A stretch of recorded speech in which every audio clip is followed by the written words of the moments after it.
Carlos López, le Niger ne peut tenir longtemps sous de telles sanctions.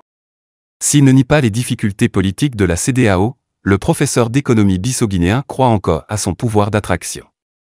Tout en déplorant l'impact de ces sanctions contre Niamey.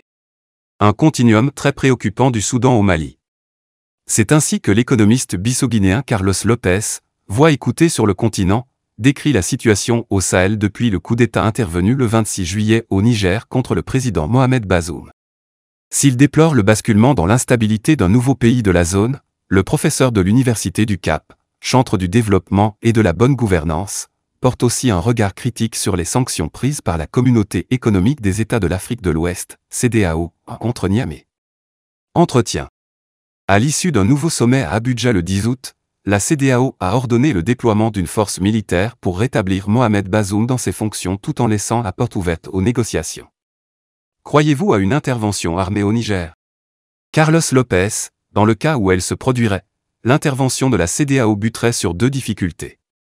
D'une part, elle pâtirait d'un déficit de légitimité venant du fait que l'organisation régionale a été inconstante dans son traitement des différents changements constitutionnels intervenus au Mali, au Tchad, en Guinée et au Burkina Faso. D'autre part, elle buterait sur un manque de capacité. Un déploiement ne pourrait se faire sans la solide contribution du géant régional qu'est le Nigeria, lequel rencontre des difficultés à maintenir la stabilité sur son propre territoire, en particulier dans le nord du pays, preuve que son armée n'est plus ce qu'elle était. L'intervention est risquée et les négociations achoppent pour l'heure. Pourquoi la situation est-elle si compliquée? Le coup d'État au Niger intervient dans un contexte complexe. On observe un double phénomène dans la sous-région, la présence d'intérêts d'un très grand nombre de puissances étrangères France, États-Unis, Russie, Turquie, les pays du Golfe, entre autres, et l'utilisation de la menace djihadiste par des juntes militaires pour justifier leur prise de pouvoir sur fond de proclamations nationalistes. Cela se traduit par de multiples rapports de force, des groupes djihadistes, en partie financés par des intérêts du Golfe, contre les pouvoirs réguliers, un bras de fer entre les Occidentaux et la Russie via la milice Wagner, la rivalité entre l'Algérie et le Maroc pour s'imposer comme médiateur dans la zone. La géopolitique mondiale entraîne une guerre par procuration sur le terrain ouest-africain.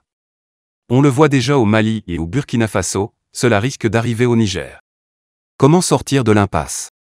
La doctrine de maintien de la paix, qui fonctionnait jusqu'à présent, est mise en échec. Elle repose sur le principe de subsidiarité, la communauté internationale délègue à l'organisation régionale la plus proche de la crise la responsabilité de sa résolution. Problème, cette subsidiarité est aujourd'hui utilisée pour servir des jeux d'influence régionaux. Il faut donc l'abandonner et faire appel à des acteurs qui se trouvent plus éloignés du terrain. La CEDEAO demeure un modèle d'intégration régionale et un projet attractif. De même, les pays qui ont des intérêts dans la région comme la France mais aussi les États-Unis doivent être écartés. L'Afrique du Sud, qui bénéficie d'une stature internationale, l'Inde, le Canada ou encore la Norvège, qui a efficacement contribué à la résolution de tensions par le passé sur le continent, pourrait assurer une médiation. Est-ce que ce coup d'État sonne le glas de la CEDEAO? Malgré ses difficultés sur le plan politique, elle continue d'offrir un ensemble d'instruments, notamment économiques, intéressants. Garantissant la libre circulation des personnes en son sein, elle demeure aussi un modèle d'intégration régionale et un projet attractif.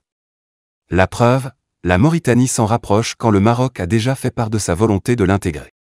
Que pensez-vous des sanctions économiques, dont la suspension des transactions commerciales et financières, prises contre Niamey? Ces sanctions sont d'une ampleur inédite, bien plus radicales que celles qui visent la Russie. Pour se rendre compte de leur portée, c'est comme si la Banque centrale du Niger mettait la clé sous la porte. Le pays ne peut tenir longtemps dans une telle situation.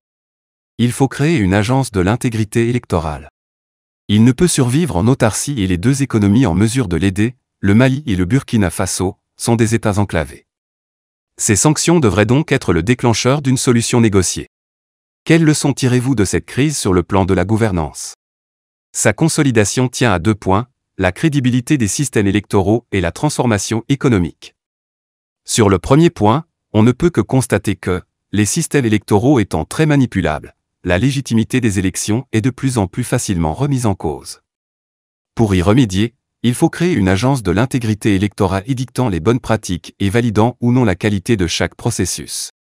Concernant le second point, L'impatience croissante de la jeunesse africaine vis-à-vis de l'amélioration des conditions de vie est synonyme de pression accrue sur les pouvoirs publics. Pour y répondre, il n'y a pas d'autre choix que d'investir pour créer des activités et des opportunités. Autrement dit, éviter que l'informel sur le plan économique nourrisse des turbulences au niveau politique.